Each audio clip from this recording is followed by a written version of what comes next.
Hello and welcome to the WOW Podcast, episode 14, where we are connecting and empowering women through sports. I'm Jade, and joining me virtually are my lovely co-hosts, GeNienne Samuels and Stephanie GeNienne. Hi, ladies. Hello. So good to see you. It has been an emotionally heavy and eye-opening week for all of us, and we want to discuss that and what's been going on and the actions and steps that have been taken, not only by the Redskins, but by the league. But before we get into that, we want to cover some Redskins football updates. Steph, what we got? Well, the team is wrapping up our virtual, and that's new to us, virtual off-season program. And so Redskins.com will be frequently updating fans with news, analysis, and top storylines as the team prepares for our long-awaited training camp. It's scheduled to start, we think, mid-July, but the NFL has not confirmed that date yet. But it does look like we will be here in Ashburn for our training camp. Well, I'm excited to get going and to see some of our dynamic players. And what I'm really excited to see is Scary Terry, as they gave him that loving nickname this season. But in an article by NBC Sports Washington, Terry McLaurin's debut year topped every rookie wide receiver of the decade except Odell Beckham. Pro Football Focus posted a stat that put what McLaurin did in 2019 in an entirely new perspective. According to PFF, McLaurin didn't just have one of the best debut seasons among receivers last year. As it turns out, McLaurin actually had the second best debut season among all receivers in the last decade. Wow. Yeah, and that I know. Wow, right? I mean, it's so impressive when you think about like literally second best debut season among all receivers in the last 10 years. So wonderful, super excited about that. The other player that you did mention was Odell Beckham. His first year was with the Giants, where he went off for, over 1,000 yards. I believe it was 1,305 yards in just 12 games. And so we're obviously really, really proud of the wide receiver, Terry McLaurin. Super excited about what is to come. He stood out and he performed better as a rookie than just about anyone else at his position since 2010. So it's just really exciting. Absolutely. Yeah, and speaking of young players, I want to wrap up segment one by discussing quarterback Dwayne Haskins. Obviously, there's a lot of conversation around him and really exciting to see what is going to come out of his second season. In a press conference this week, he discussed a lot of changes that he's made, including a diet to help him be more dynamic as a player, as well as his maturity overall. I'm going to read a quote by him. I won't necessarily say it's about football. It's with everything in life. I just wanted to be a man about my business, and that's on and off the field. Now that I've turned 23, still being young, still growing, I just wanted to, whatever there were questions about maturity or lack of whatever it was, I was going to change that. I think that is a very powerful quote coming from someone who is 23 years old. And also something that I wanted to bring up, he took the potential of being the face of a franchise very seriously. There's still a lot of speculation about what's going to happen, who's going to be QB1. But I really loved and respected seeing him take the opportunity to be a leader on and off the field in a community very seriously this past week. And we're going to dive into that more in segment two. Yeah, very proud of that young man, I have to say. I mean, that's a lot on his shoulders, and he's taking it on. So good for him. Yeah, agreed. And it's, a lot on his shoulders in more ways than one, right? So most teams really view the position of the quarterback as, the leader and the force to be reckoned with, the one that's going to, rally the troops and get, bring everyone together. And he really has a lot of weight on his shoulder just from the position of being quarterback, but then also being young and realizing that these are the pros. This is a professional level now, and I just love that he's very humble in admitting where he needs to grow, and he's willing to put forth that effort to make sure that he shows up not just as a mature person, but as a mature player that can lead the team. Absolutely. And I was listening to Coach Ron Rivera's press conference as well, where he talked about how they've really been building their relationship and how he'll wake up to a late night text from Haskins, and you can just tell that Haskins is really taking it seriously. He's studying the film and the book, and it's really exciting to see how they're developing that virtual relationship. And I'm sure all players are in this new technology world, and we've discussed that in the last couple of episodes, but how everyone is really working on developing their skill sets in this new world and those relationships. That is it for Redskins news for now. We are going to dive into more of those press conferences and what the league and the NFL is doing right after these reads. Whether from the sidelines or in the classroom, whether your chalkboard is for X's and O's or vocab words, whether you're a pro football coach or Mrs. Johnson at George Mason High School, the Washington Redskins believe in the power of great teachers. That's why we're partnering with youth entrepreneurs to bring Washington, D.C. teachers the resources they deserve. In response to the coronavirus pandemic, youth entrepreneurs have launched Teach Everywhere, a place for teachers to call home while adjusting to teaching at home. The resource contains distant learning activities, resources and tools, and a series of webinars from expert educators. Visit teacheverywhere.org to learn more. Did you know that your Washington Redskins are sponsored by Koch Industries? That's K-O-C-H, Koch. There's 67,000 U.S. employees make a lot of things that make game day better. Greener turf, they make that. Stronger paper products for tailgating, they make that. Oh, and electronic components and TVs and smart devices so you can watch Redskins victory anywhere? Yeah, Koch makes that too. See all they make for on and off the field at kochmakesthat.com. You're ready to drive again. Enjoy the open road with the confidence and powerful performance of a new Honda. From stylish turbocharged sedans like the Accord and Civic to rugged all-wheel drive SUVs like the CR-V, HR-V, Pilot, and Passport. With safety features like Honda Sensing, including a collision mitigation braking system, adaptive cruise control, Honda Lane Watch, and more. Get a great deal on your favorite Honda. Contact your local Honda dealer for more information or visit WashingtonAreaHondaDealers.com. All right, welcome back to the WOW Podcast, where we are empowering and connecting women through sports. As we mentioned earlier, there has been a lot going on around our nation, and it's affected a lot of us in different ways. And GeNienne said it best earlier, that it's just been an emotional and a heavy week, and a very important and impactful topic that I think it's really important for us to discuss. And I want to applaud, first off, the NFL and the Redskins. And I'm just going to read a headline for some big news that happened this week. NFL Commissioner Roger Goodell issued a video statement on Friday saying, "We were wrong for not listening to the NFL players earlier. We were protesting police brutality." The statement comes amid national-wide protests over the death of George Floyd, but also years of controversy when the NFL refused to support Colin Kaepernick and other players who knelt in protest over police brutality. I think it is huge to admit when you are wrong, and it is huge for an organization like the NFL to do so, and I'm proud to be a part of it for that. GeNienne, what are your thoughts? Oh, I second that, third that, fourth, and fifth that. I was waiting to see what the NFL was going to do. Fingers were crossed, toes, feet, legs, arms, everything. And I'm just really proud that the NFL stepped up. And Roger Goodell had a very, very strong statement. You know, he basically said, we, the NFL, condemn racism and the systematic oppression of Black people. We, the NFL, admit we were wrong for not listening to NFL players earlier and encourage all to speak out and peacefully protest. We, the NFL, believe Black lives matter. And it gave me chills. I was just really proud because I've been a part of the NFL organization, left, kind of retired, came back, and I think it was an important stance for them to make. Now, even though he did not mention Colin Kaepernick by name, he did say, and he did encourage that everyone speak out peacefully and protest. And I think that is a huge step in the right direction because obviously they are admitting that they were wrong in not supporting Kaepernick and the other players who knelt in protest over police brutality. Yeah, another quote that I thought was important that the commissioner said was, "Without Black players, there would be no National Football League. And the protests around the country are emblematic of the centuries of silence, inequality, and oppression of Black players, coaches, fans, and staff."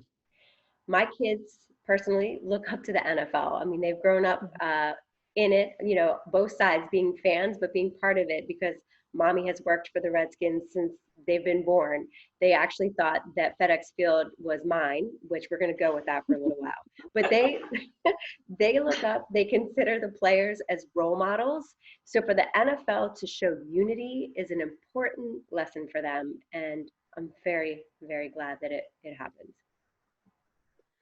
Yeah, and I think it shows, obviously we have a long way to go, but it shows how much growth can happen in the last few years. I mean, I remember when all this happened, I've been cheering for the last 6 years, and just I'm very proud of how far we've come and the work that we have ahead of us. And speaking of that, I am very proud to have Coach Ron Rivera as the Redskins head coach and leading the charge over here. During a virtual meeting with reporters this week, Coach Ron Rivera opened up about how his time with the Carolina Panthers influenced his decision to support Adrian Peterson and any other players that decide they would like to kneel during the national anthem. He brought up conversations with his then defensive back, Eric Reed, and learning about the meaning behind the protest during the anthem.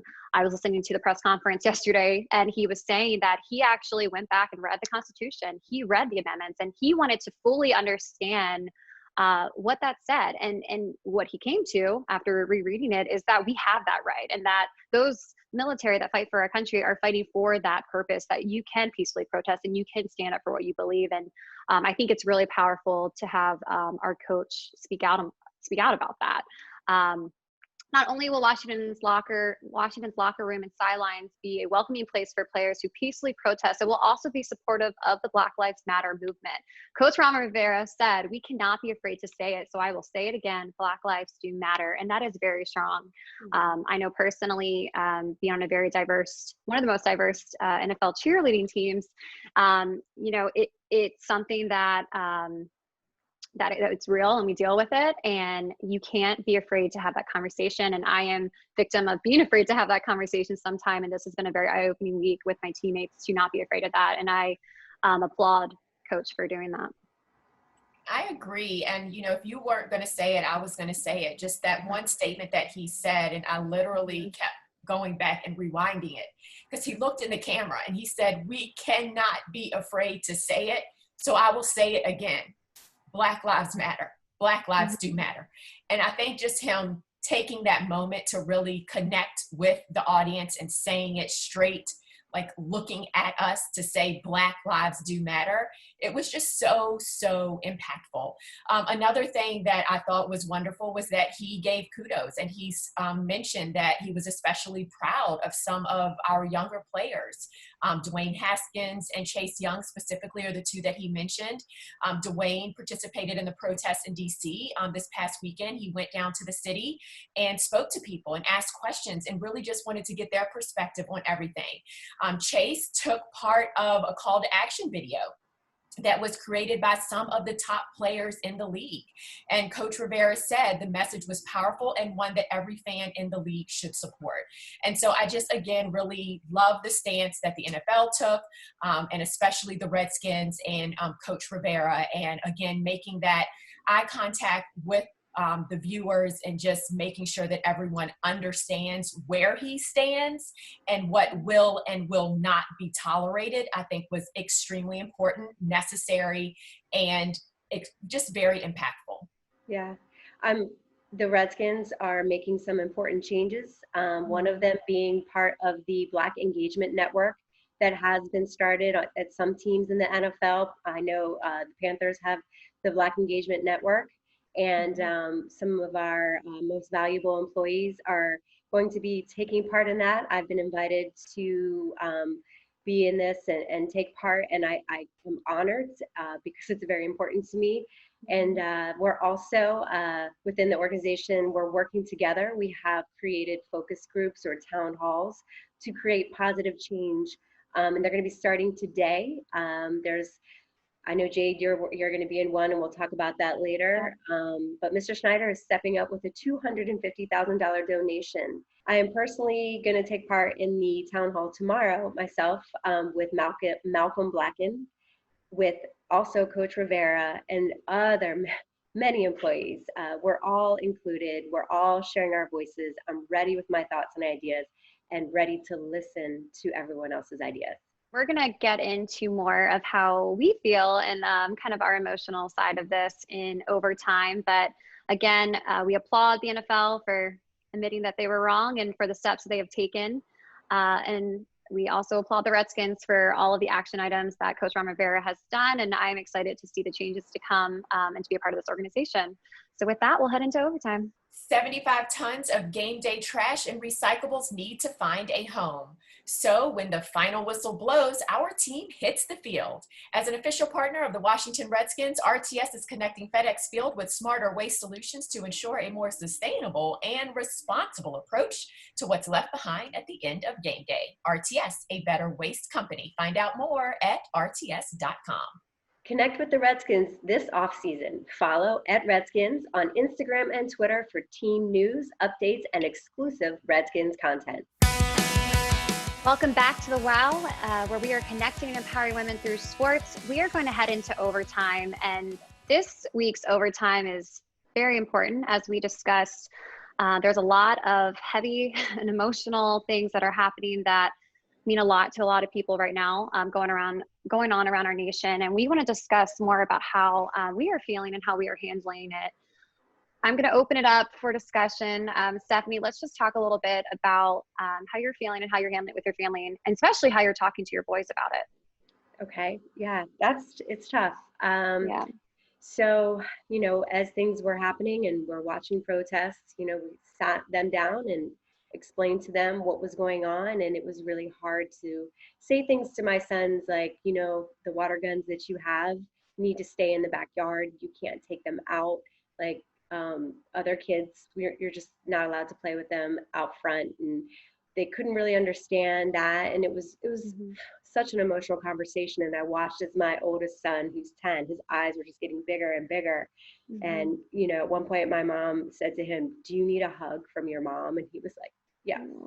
And it just broke my heart. But I want them to understand. We took them to the protests in DC so that they can understand and see through their own eyes. I obviously they're half African American, half Greek, Armenian, and it's important for them to know all of their history and to experience what is going on. We cannot change history, but we will teach them so that it does not happen anymore. Mm-hmm. They will know about the Armenian genocide. They know about slavery. They know that this cannot happen anymore. And my youngest one said to me, "It just doesn't make sense, Mommy. Why would people judge me on how I look?"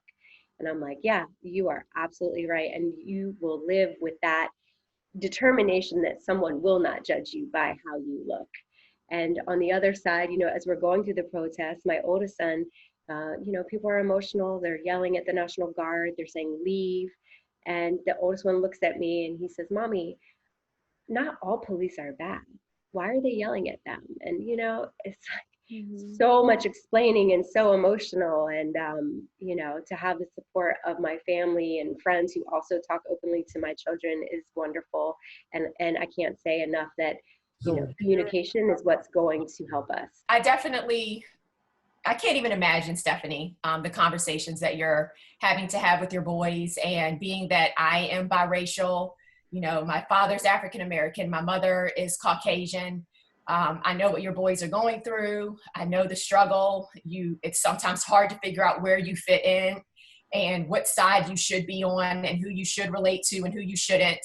The interesting part about this issue is that, in my opinion, obviously it's not a political issue. It's not a black or white issue. It's a human issue. And so it has been very emotional for me, a huge struggle. My parents got married in 1971. My mother, her parents didn't accept the union with my father. They didn't even come to the wedding. This was a couple of years after the Loving versus Virginia case that was handed down in 1967, where it was basically a landmark decision of the U.S. Supreme Court that struck down laws banning interracial marriage. And just a few years later, my parents got married. And so my mom just didn't have the support of her family. And growing up as a biracial kid and being stared at and looked at all of the time because we had a black father and a white mother, it was a challenging time. And you would think that things would be different. It's 2020. You would think that your boys wouldn't have to go through similar things that I went through as a young kid. Over the weekend, my nephew graduated from high school. Super excited for him. But one of the top headlines that kind of took over the TV while we're setting up for, his event was that Confederate there's a huge statue in Richmond where I grew up on Monument Avenue of the Confederate General Robert E. Lee. And our governor, Virginia Governor Ralph Northam, plans to take down the statue, and he made that announcement, and that was just huge for Richmond. But again, there was controversy over that, and it's just, trying to really understand why. After so many years, why are we still in this place? Why are we still hurting? Why are we still not caring for all of our humans, regardless of their skin color? So it's tough, but it's nice to know that companies are coming together, that organizations are coming together. The NFL stood up, the Redskins are on the right side of history, and that the people that I care about the most and the companies that I support the most and are part of are on the right side of history. It's just discouraging to know that we're still here. Mm-hmm. Yeah. And I've been struggling with, and I've talked about this a lot, but I have a younger sister who is African-American that we adopted. And all last week and this week, I've been getting a lot of questions from her, and her growing up in a white family since she was 8 years old and not really knowing what side to be on, which is so crazy because that should not be the conversation. You shouldn't have to choose. Just like you said, GeNienne, this should not be, which it is, a color issue. This is a person. This is a personality. This is a human issue. And it's been really hard for me trying to be a big sister. And because I grew up not seeing color, but I grew up in a place that was very inclusive. And unfortunately, that's just not how some of the world is. And it needed to be brought to light, and there needed to be action. And the Redskins pastor brought it up in our town hall this week that it has been really encouraging to see how many people have come together for this protesting and who have stood on the right side of history together, things that you would have never seen years ago. And it's making me really proud to be a part of this organization and everything that they are doing.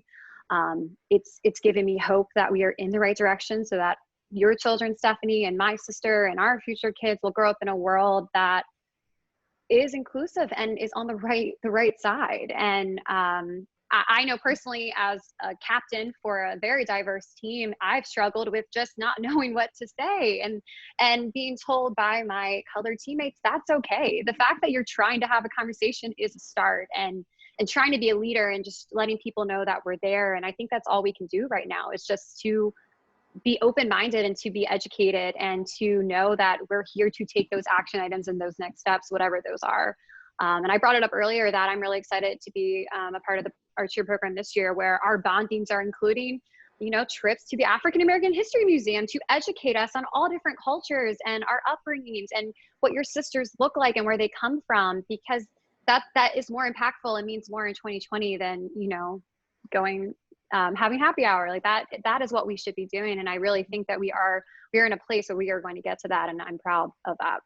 I think the positive, because we always want to look for the positive, is when you look back at the protests before in the 60s and 70s, there was primarily one race that was protesting with a few sprinkled in there. And now it is all people. When we went to those protests in DC, it was all people. And the kindness, do you need water for free? Do you need food? Are you okay? Just the whole vibe of it was beautiful. My children saw people, all genders. It was beautiful. And there's not just one face, right? There's not one leader of this protest. Yeah. It's the people. And I think that that's great too, that we're leading ourselves, we're pulling together. And so that's the one positive that I can find for now. Yeah, I agree. And even just being able to kind of be a part of the environment in different cities, because the news obviously is reporting it and showing us video and showing us the good, the bad, and the ugly of what is going on. But I agree, there's so much diversity in the crowds. There's so much unity in the crowds, which is wonderful. And I know with, my parents raised my sisters and I to not understand or know color. So I didn't know that I was biracial. I didn't know, so when people asked me what color I was, I said I was tan. and my sister said beige. So our parents taught us to love everybody, and we didn't know that we were different until we went to school and were called zebra and Oreo cookie, and we were made fun of at school by cruel little kids. So it's just, luckily I feel like it is more accepting now to be of mixed race. I feel like we have made some progress since the 70s, but there's still just so much more to do and so much forward progress that needs to take place. But I agree, it's really nice to see so many people coming together and agreeing that Black lives matter. It doesn't mean that other lives don't matter. It just means that in addition to all lives, Blacks are included in that as well.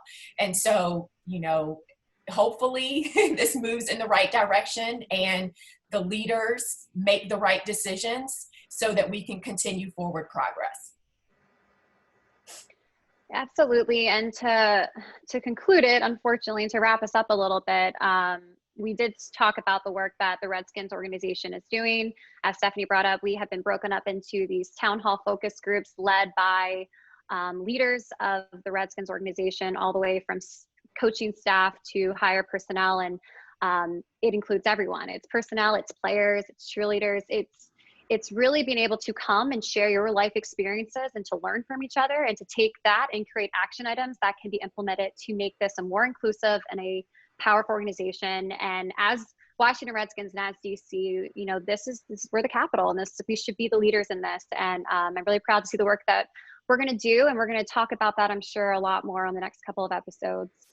So thank you, ladies, for sharing your heart and your feelings. I know it's been a really heavy week for everyone, and I'm sure our listeners appreciate that. And still to come on the WOW next week, we have a special guest. We have Hannah Moskowitz of RTS, who has developed an online activities for kids and adults for Earth Day and partnered with Terrible Foundation to push out different initiatives. We are going to talk to her about those activities and what other things that you can do all year round for sustainability. As always, rate, review, subscribe to the WOW podcast, and also follow WOW Redskins on social media accounts to see all the updates, and just be kind to each other and hug each other. I wish I'd give you a hug, GeNienne and Stephanie. And yeah, thanks for listening to the WOW. Bye, guys. Bye. Even though COVID-19 poses an unprecedented challenge, you can count on Novec to deliver reliable power and to help in other ways. Novec.com offers tips to save energy while spending more time at home. Novec customers can monitor their energy use online, as well as pay bills through the website or by phone. And anyone can donate to help neighbors in need through Operation Roundup. Novec, power you can count on. I'm Robert Wilkie, Secretary of the Department of Veterans Affairs. 155 years ago, President Lincoln called upon us to care for America's veterans. Today, you can help answer that call. We are looking for physicians, nurses, and other medical professionals to help protect veterans from the coronavirus. Go to va.gov/join us or text VA physician or VA nurse to 97211.